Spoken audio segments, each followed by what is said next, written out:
मुख्यमंत्री माझी लाडकी बहीण योजना जी आहे त्याचंही सादरीकरण झालं। जवळपास 1,59,00,000 माझ्या बहिणींच्या खात्यामध्ये पैसे गेले। जवळपास हा आकडा 2.5 कोटीच्या वरती जाईल आणि म्हणून सप्टेंबर 30 पर्यंत याची मुदत वाढवलेली आहे। आणि मुख्यमंत्री माझी लाडकी बहीण योजना याला पूर्ण वर्षभराचं आर्थिक जे काही तरतूद आहे ती केलेली आहे। त्यामुळे विरोधकांनी किती आकांडतांडव केलं, किती गैरसमज पसरवले, खोट्या अफवा पसरवल्या, माझ्या बहिणींची दिशाभूल केली आणि कुठेही कोर्टात गेले तरी सुद्धा या ठिकाणी मुख्यमंत्री माझी लाडकी बहीण योजना ही कायम सुरू राहील अशा प्रकारचा देखील निर्णय कॅबिनेटमध्ये झालेला आहे।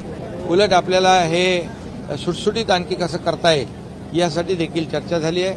आणि मला वाटतं या मुख्यमंत्री माझी लाडकी बहीण योजना त्याचबरोबर मुख्यमंत्री अन्नपूर्णा योजनेचे 3 गॅस सिलेंडर देण्याचा निर्णय झाला आहे, त्याची प्रभावी अंमलबजावणी करण्याच्या सूचना दिलेल्या आहेत।